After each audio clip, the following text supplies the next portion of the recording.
Hey, Toronto, you worked all season to get the best record in the Eastern Conference so you could get the number one seed to have potentially get Game 7 of the Eastern Conference Finals at the Air Canada Center. And you said that after getting swept by us last season in the Eastern Conference semifinals, that you were going to change your culture and make all these changes so that you could beat us last season. And once again, we come into your building, which were essentially must-win games for you Toronto, and you blew it, Toronto. You blew it. I don't see you as a threat.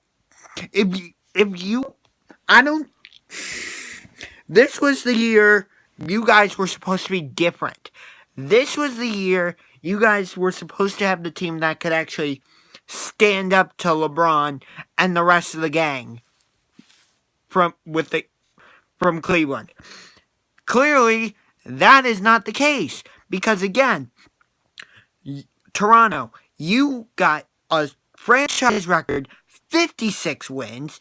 You got the number one seed in the Eastern Conference. You have home court advantage throughout the playoffs. And yet you still lose Game 1 and Game 2 against us. You might get swept again. Because guess what? During the regular season, did you win either game in Cleveland? No! Think about this. The first game you won that was played in Cleveland, you had a big lead at halftime, 15, 79-64. But did you hang on to it? No! Guess what? We won the second game too. We won the season series against you, and we won the first two games. So, essentially, all this work you did to get home court advantage and, have the best record in franchise history, means nothing. Because your aspirations this season, as they should be, are championship or bust. But, as of right now, it's looking like it's going to be a bust. Come on. In Game 1, you should have taken advantage of the fact that we were coming off a tough Game 7 against a very worthy opponent in the Indiana Pacers. You were leading for almost the entirety of Game 1. We did not take our first lead of the game until overtime. Yet, you still found a way. And guess what, Toronto? You still found a way to screw up. If only the ball had gone in towards the end of the game. Yeah, don't give me that excuse. You lost. And then tonight, in essentially a must-win for you, because you obviously don't want to have to go back to Cleveland in Game 2, you let LeBron run roughshod and get 43, and Kevin Love gets 27. Toronto, that was pathetic. But what am I talking? Yeah, that was all in an attempt to throw a little bit of shade on Toronto. But think about this. Where was this Cavaliers team during the regular season? Honestly, because if you go back and look at the game against Oklahoma City at home in January, we got dismantled in that game. I believe we lost that game by like 30-some. Now look at us. We grinded out a 4-3 series victory against Indiana. Although LeBron had to average about 40 points a game to do it. And then we go into Toronto and win both games. Now, I'm not saying we're for sure going to win the finals or even get to the finals. Because when we get to the Eastern Conference Finals, it's not even an if. It will depend on who we play between the winner of that Boston-Philadelphia series. If it's Boston, I think we can get to the NBA Finals somewhat easily.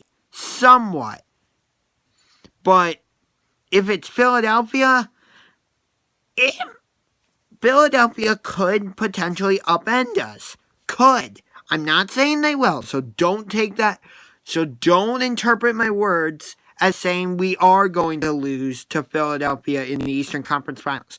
No, I'm saying there's the potential to lose to Philadelphia in the Eastern Conference Finals. How about that game last night, though? Utah going into Houston and beating the Rockets. That's huge, considering that, number one, it was game 2, and number 2, games 3 and 4 are both in Utah. So that could change the series. We might not get Rockets Warriors in the finals. It could be Jazz Warriors, which I think Golden State could win somewhat easily. So I would prefer Rockets Warriors because I think those two teams match up extremely well. But we'll just have to wait and see. Hopefully New Orleans can at least win a game in this series. I mean, come on. You swept the Portland Trailblazers. Then again, Golden State and Portland are completely different creatures. But to shut down a backcourt of Lillard and McCollum is impressive. But again, Golden State is completely different. Okay, they lose Stephen Curry. Guess what? They still have Klay Thompson, Kevin Durant, the wussy, and Draymond Green, the drama queen. And sometimes the dirty player. But that was more in the past. But would New Orleans be playing better if they had DeMarcus Cousins in this series? I'm not sure. It's an interesting question. So, that's just good. That's going to do it for now. Hope you guys enjoyed this video. If you did, punch that like button like a UFC fighter and punch that subscribe button. Until next time, this is Unger to the Max, signing off. Salute, go Cavs, go Jackets, go Jags, and go Browns.